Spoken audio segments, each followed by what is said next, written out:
আসসালামু আলাইকুম। পাইকারি ব্যবসা শুরু করার আগে অনেকে অনেক ভয় দেখাতো, তার মধ্যে লস হওয়ার ভয়টাই থাকতো বেশি। কিন্তু ব্যবসা শুরু করার পর বুঝলাম এটা আসলে খুব বেশি জটিল কিছু না। কয়েকটা সাধারণ জিনিসের দিকে খেয়াল রাখলেই ব্যবসাটা সুন্দরভাবেই চালানো যায়। যেমন শুরুতে আমি যেটা করি সেটা হলো আমি হুটহাট করেই কোনো পণ্য কিনি না। আগে একটু ঘুরে দেখি বাজারে কোন জিনিসের চাহিদা বেশি, মানুষ দোকানে গিয়ে কি খুঁজছে, আর যে জিনিসের বিক্রি বেশি দেখি আমি সেটা নিয়েই কাজ করার চেষ্টা করি। এতে করে যেটা হয়, আমার পণ্যগুলো বেশি দিন গুদামে পড়ে থাকে না, দ্রুতই বিক্রি হয়ে যায়। আর পণ্য কেনার সময় আমি একটা জিনিস মেনে চলার চেষ্টা করি, আমি যতটা পারি সরাসরি ফ্যাক্টরি বা যারা বড় ইম্পোর্টার তাদের কাছ থেকে মালামাল কেনার চেষ্টা করি। কারণ মাঝখানে মানুষ যত বেশি থাকে মালের দামও তত বেশি হয়। আর আমি সরাসরি এমন সোর্স থেকে পণ্য কিনতে পারি বলে আমার মালের কোয়ালিটি সম্পর্কে আমার ভালো ধারণা থাকে, আর আমি আমার রিটেলারদেরকেও একটু কম রেটে দিতে পারি। তবে মাল বিক্রির চেয়েও বড় কাজ হলো সম্পর্ক ধরে রাখা। আমি নিজে বিভিন্ন দোকানে যাই, দোকানদার ভাইদের সাথে কথা বলি। রিটেলারদের কাছে শুধু মাল গুছিয়ে দেওয়াই আমার উদ্দেশ্য থাকে না, সময় মতো মাল পৌঁছে দেওয়া আর তাদের আস্থার জায়গাটা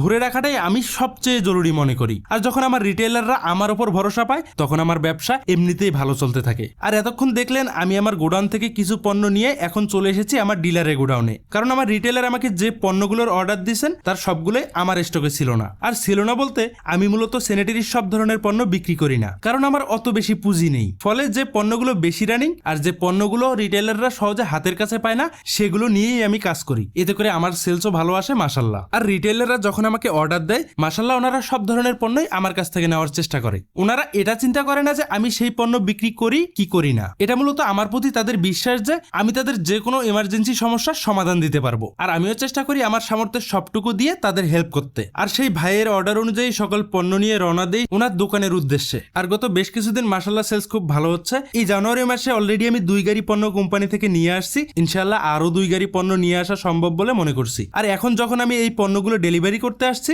ওদিকে অটোরিক্সা করে আরো বেশ কিছু বোরিং এর পাইপ ডেলিভারি হচ্ছে। আর আমার ব্যবসা করার ধরনটা বলি, ম্যাক্সিমাম অর্ডার আসে আমার ফোনের মাধ্যমে। পরিচিত রিটেলাররা কল দিয়ে অর্ডার কনফার্ম করে, ফলে বেশিরভাগ সময়ই অ্যাডভান্স টাকা নেওয়া সম্ভব হয় না। পণ্য ডেলিভারি করার পর পেমেন্ট পাই। অনেক সময় রিটেলারদের কাছে ক্যাশ টাকা থাকে না, সেক্ষেত্রে আমার রিটেলাররা 2 থেকে 3 দিনের মধ্যে আমাকে পেমেন্টটা দিয়ে দেন। তবে কিছু রিটেলার আবার এটার সুযোগ নিয়ে দিনের পর দিন টাকা আটকে রাখে। যাই হোক, পণ্যগুলো ডেলিভারি শেষ করে গোডাউনে এসে দেখি বোরিং এর পাইপগুলো গাড়িতে ওঠানোর শেষ। আর এই বোরিং এর পাইপ দিয়েই কিন্তু এই অঞ্চলের 900 বা 1000 ফুট মাটির গভীর থেকে আর্সেনিক মুক্ত পানি তুলে আনে। আর আমার এই ক্লাস পাইপগুলো দাম এবং মানের দিক থেকে ভালো একটা পণ্য। আর আপনারা আপনাদের অঞ্চলে কত ফুট মাটির নিচে গেলে আর্সেনিক মুক্ত পানি পেয়ে থাকেন কমেন্টে জানাবেন। সবাই ভালো থাকবেন, আল্লাহ হাফেজ।